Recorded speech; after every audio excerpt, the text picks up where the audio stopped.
Well, good morning. Welcome back. It's 9:42.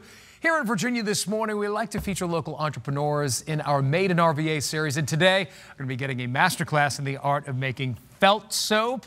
Mary Murphy from the Wandering Cow Farm is here with the demo. And first, I have to say, Mary, I love the name of the farm, Wandering Cow. For good reason, right? For good reason. You have one that likes to take off, huh? Well, oh, yeah, likes to take a walk. And you get her back with graham crackers, too. But first, let's get into felting soap. Okay. I must admit, as a city kid, never heard of felting soap. What is it? Yeah. Okay, so basically, it's soap in a washcloth like a loofah. So what you're going to do is you're going to felt the wool, which is to take, this is roving. This is the stage before they'd spin it into wool. Yeah. And so you flatten all your fibers. So these were before loofahs?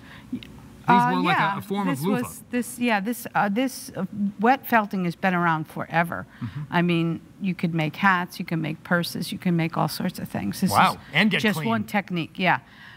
Okay, so you want to take you want to flatten your wool. The wool.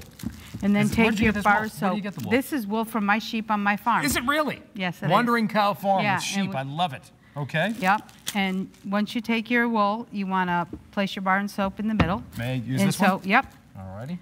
What kind of soap is this? This is soap that I make on my farm. You make soap too? Yeah, and we make it from our goat's milk. Oh my goodness, it smells fantastic. Yeah, that one's coffee.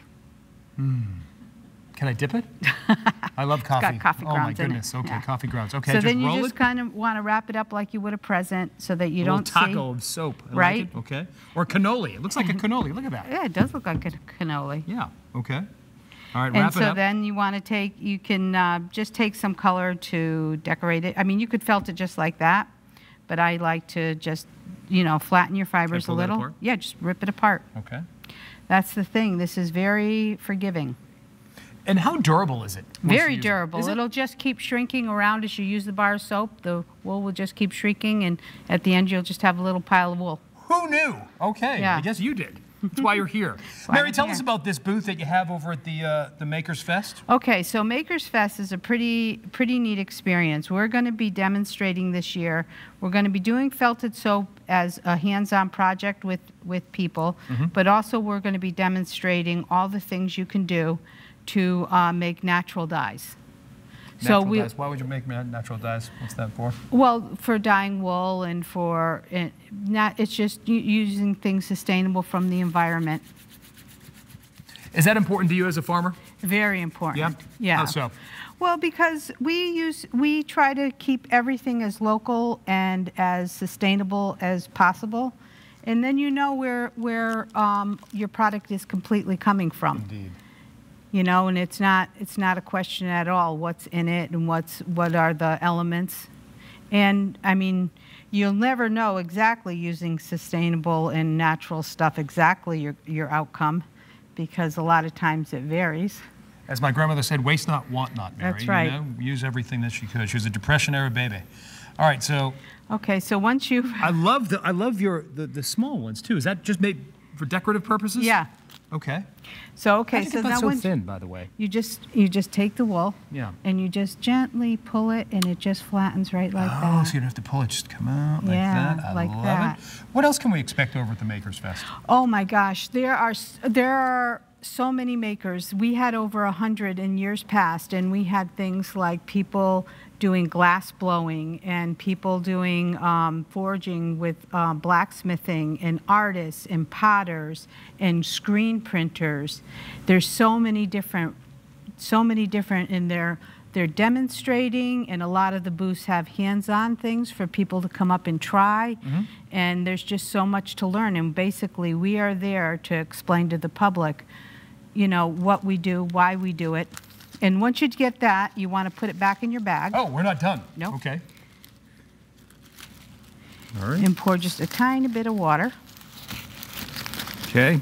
Need these bags. Yep, and then zip it closed. Try to push the air out. All right. And what does this do? What is this process? Now you're going to felt it. With the water and the friction from your hands, you're going to make that wool into a piece of cloth. Really? Yeah. Like magic? Well, kind of. You're leaking over there. That's why I have a towel. Oh, okay. It's a messy project. How long do you need to do this for? A few minutes. Just a few minutes. The more you do it, the better it is. So if I don't have any homemade coffee soap and I get some wool, could I put like a bar of Dove in there? Absolutely. The one thing is it's got to be natural fibers to felt. Natural fibers. So cotton. Easy to pick up. Cotton. Wool. What are the benefits of this? The benefits is it's like a loofah. Look at this. These are awesome. This is like polka dot. Wet it. Yeah. And rub it and use it. My grandson calls it a fuzzy bath. Fuzzy. That's what you need to sell them as, fuzzy bath bars. Yeah, he loves it. He's going to ask for like a 15% cut, though. That's okay. He deserves it. He does deserve it. He's wonderful. I'll tell you, Mary, thank you so much for this demonstration. Thank you awesome. so much. That is great. All right, listen, we've got the RVA Maker Fest Saturday, October 6th from 10 until 5 at the Science Museum of Virginia. Go see Mary and all the other great artists. For more information on this event or Wandering Cow Farm, we're going to post a link right there on our show website by early this afternoon at WTVR.com/VTM. Time to get